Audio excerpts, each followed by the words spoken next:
Hey everyone! Welcome to Sally's Book Club, your daily dose of global bestsellers. I'm in Bohu today. I'm introducing a book titled Big Chicken with the subtitle Antibiotics: How They Transformed Modern Agriculture and Global Food Practices. This international edition was published in September 2017 and currently has no Chinese version. It addresses China's growing concerns about antibiotics in food, a hot topic in recent years.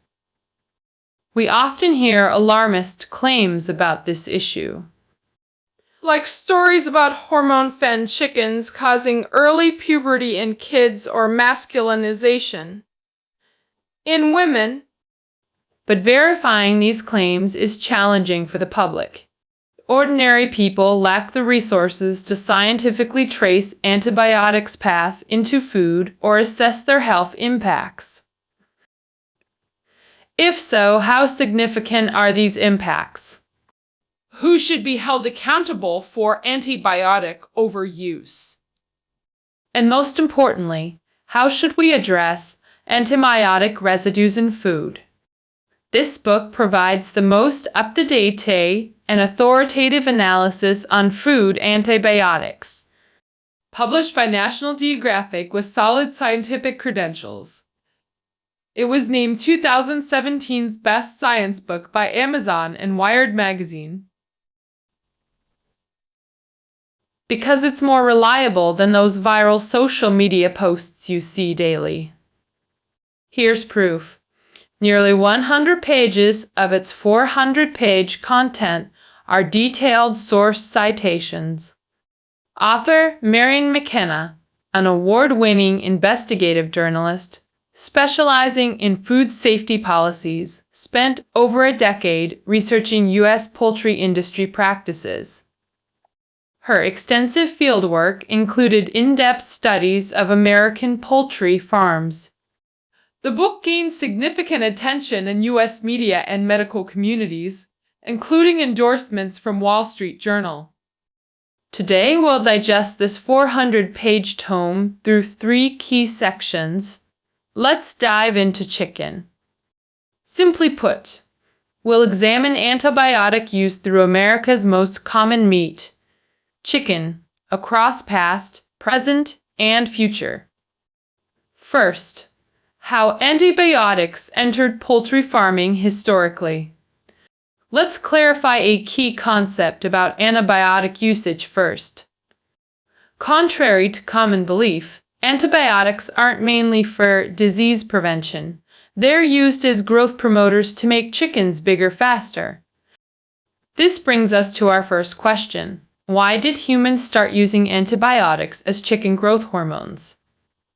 The book dedicates significant space to historical figure Thomas Jukes.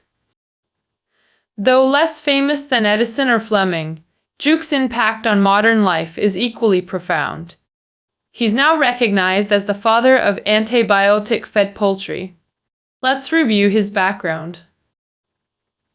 This British immigrant left home at 17, worked Canadian farms and factories to save for college. After earning his biochemistry EhD from University of Toronto, he moved to America for academic and industry positions. Starting in the 1930s, Jukes began groundbreaking research that would shape modern agriculture. He sought to determine which vitamins in chicken feed impeded growth. While we now understand vitamins' roles, this knowledge was scarce 8 decades ago. This was painstaking research in nutritional science's early days. Interestingly, Jukes made unexpected discoveries beyond chicken feed during his research. Take folic acid, for example. We now know it reduces fetal mortality risks during pregnancy. The first synthetic folic acid was developed by Jukes and his colleagues. Another breakthrough was methotrexate, later becoming the first chemotherapy drug worldwide. Despite these achievements, Jukes made no progress in chicken feed research for over a decade. Scientific breakthroughs often require serendipity and fortunate accidents. Who would think to find vitamins from antibiotics? The inspiration came unexpectedly from a competitor's discovery about chicken growth. They named this substance Vine-Night B12. Crucially, B12 was accidentally discovered during streptomycin antibiotic production. During streptomycin extraction from soil bacteria, they found this growth-enhancing byproduct. This nutrient was officially named Vidnut B12. This discovery sparked Jukes' inspiration. He wondered if aureum-cecin, another antibiotic, could similarly produce vitamins. Could antibiotics directly generate vitamins without complex extraction, especially eliminating the complicated extraction process required for B12? Could chickens directly metabolize B12 from aureum-mycin consumption? Thus began a landmark experiment. Malnourished chickens were bred through controlled starvation. This methodology ensured clear observation of nutritional impacts on development. The chicks were divided into 4 experimental groups. Group 1 served as control with standard feeding. Group 2 received liver extract, a natural B12 source. However, this B12 source proved prohibitively expensive due to extraction costs. Groups 3, 4 received competitors, streptomycin and Jukes aureum-mycin, respectively. After 25 days, on Christmas 1948, a pivotal moment in dietary history, Jukes skipped holiday celebrations to monitor results at his Manhattan lab. The control group chickens mostly died from malnutrition. Surviving controls weighed merely 100 grams. Severely stunted growth. Liver and streptomycin groups showed decent growth, with liver group reaching 2.16 g. But the breakthrough came from Group 4 aureum-mycin-fed chickens. These chickens outgrew even liver-fed ones, reaching 2.27 g, double the control group's weight. This confirmed B12 as the crucial growth factor. More importantly, antibiotics proved an effective delivery method. The true innovation wasn't B12 discovery, but its commercial application. Jukes revolutionized B12 accessibility through antibiotic implementation. Market viability ultimately depended on production costs. Antibiotic-fed poultry's key advantage was unprecedented cost efficiency. How cost-effective was this breakthrough? Just 60 g of aureum-cecin, costing equivalent to 2 slices of bread, could double chicken weight. For the price of 1 egg, farmers could achieve 100% weight gain in poultry. This revolutionized the poultry industry fundamentally. Previously, chicken farming remained small-scale due to high feed costs. During WWII, attempts to replace expensive fish meal with soybeans failed miserably. Soy-fed chickens produced fragile eggs with low hatch rates. For millennia, poultry farming's growth was stifled by feeding costs. Dr. Jukes' discovery solved this centuries-old industry bottleneck. When aureum-mycin launched, media hailed it as miracle drug, including New York Times. Media hype played crucial regulatory role. FDA approval processes were accelerated due to antibiotic optimism. In 1951, FDA fast-tracked 6-feed antibiotics without public hearings. FDA's approval document stated delays would violate public interest. Key factors enabling antibiotic adoption. 1. No known health risks at the time. 2. Unprecedented economic benefits in weight gain and cost reduction. During antibiotics' early years in poultry feed, they were celebrated openly rather than concealed. 1950s advertisements coined the term, acronized, not found in dictionaries, meaning penicillin treated. Dads proudly proclaimed, "Our chickens are beetrochick treated," the exact opposite of modern marketing. This sounds utterly ridiculous by today's standards. Modern ads emphasize free range and antibiotic-free. A complete reversal. Antibiotic-fed chickens were marketed as healthier and plumper. Americans shifted from beef to cheaper, antibiotic-enhanced chicken. Historical data reveals dramatic dietary changes. Beef and pork dominated American diets before the poultry revolution. 1960. Average American consumed 28 pounds of chicken annually, approximately equal 1 kilogram month. By 2016, consumption tripled to 7 pounds monthly. Chicken became Westerners' primary meat source through antibiotic use. Antibiotics expanded to pigs and cattle within years. 1960s CDC found antibiotics in 10% plus of supermarket milk samples. So milk contained antibiotic levels meeting medicinal standards. Controversy began alongside antibiotic adoption in farming. Current science confirms antibiotic resistance as primary verified risk. Pathogens develop resistance through evolutionary arms, race with antibiotics. This knowledge has become common understanding today. Clinically, antibiotics become less effective or even fail, with new resistances emerging every few years. During antibiotics' early agricultural use, resistance was ignored with flawed justifications. Dr. Jupes once claimed bacterial resistance caused faster chicken growth. He theorized antibiotic-resistant gut bacteria enhanced nutrient absorption.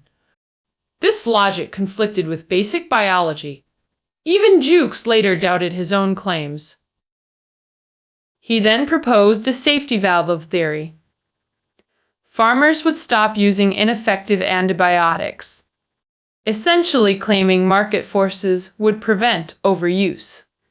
But residual antibiotic effects persisted even after discontinued use. Chickens kept growing abnormally without antibiotics. The effect became irreversible. This triggered Western awareness of antibiotic overuse consequences. Since 1970s, Europe and America diverged in antibiotic regulation approaches. Britain initiated agricultural reforms in 1960s, reflecting pastoral ideals. Ruth Harrison's 1964, Animal Machines Exposed Factory Farming, Mirroring Silent Spring. 1967 UK, Foot and Mouth Crisis. Half of livestock slaughtered, devastating industry. Post-epidemic Britain demanded agricultural system reforms. The Swan Committee, chaired by BBC director, conducted landmark investigation. 1969 Swan Report concluded with 93 testimonies from experts and officials. It recommended terminating growth-promoting antibiotics in feed. Original wording: antibiotic feed additives create resistant organisms transmissible to humans. Note the cautious phrasing. Likely transmission, not absolute certainty. UK Parliament enacted the Swan Report's recommendations in 1971, restricting antibiotics to disease prevention with dosage limits.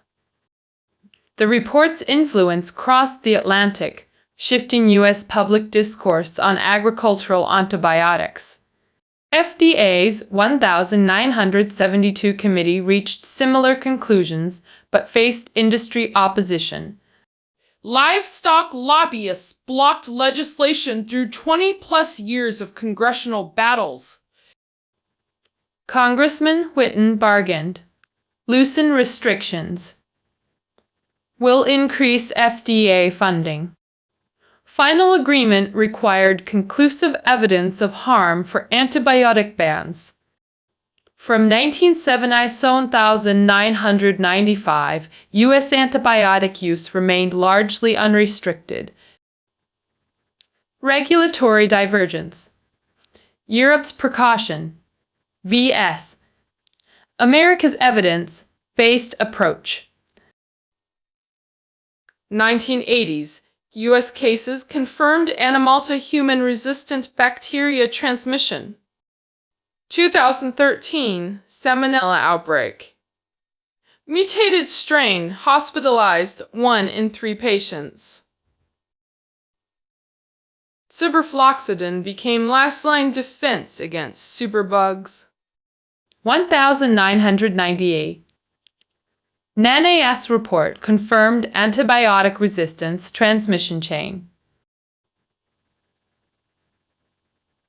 2000 FDA finally banned fluoroquinolones after 23-year delay. Global animal antibiotic use reaches 63,000 tons annually, exceeding human medical use. Researchers traced resistant bacteria to breeding stock from antibiotic-free Swedish chickens. One strain originated from Scotland, where cephalosporin antibiotics are permitted in poultry farming, alarming researchers. Once antibiotic resistance develops in E. coli, it becomes heritable like genetic ghosts haunting livestock. Even antibiotic-free Danish, Swedish chickens remain vulnerable through cross-generational transmission. This demonstrates antimicrobial resistance persistence, despite national antibiotic bans. With antibiotic risks established, the crucial question remains, what's next? The author highlights international best practices. Netherlands enforces strict antibiotic limits. Precise gram measurements for disease prevention only. France's Red Label program prioritizes poultry welfare and antibiotic-free feed for superior meat quality. Global shift. U.S. banned growth-promoting antibiotics in 2017 after decades of debate. Amazon's Whole Foods acquisition 300+ U.S. stores reflects organic food market expansion. As Chinese consumers, we should value traditionally raised poultry and adopt sustainable diets. Thank you for listening. I'm Lynn Bohu. Find key takeaways below. See you tomorrow.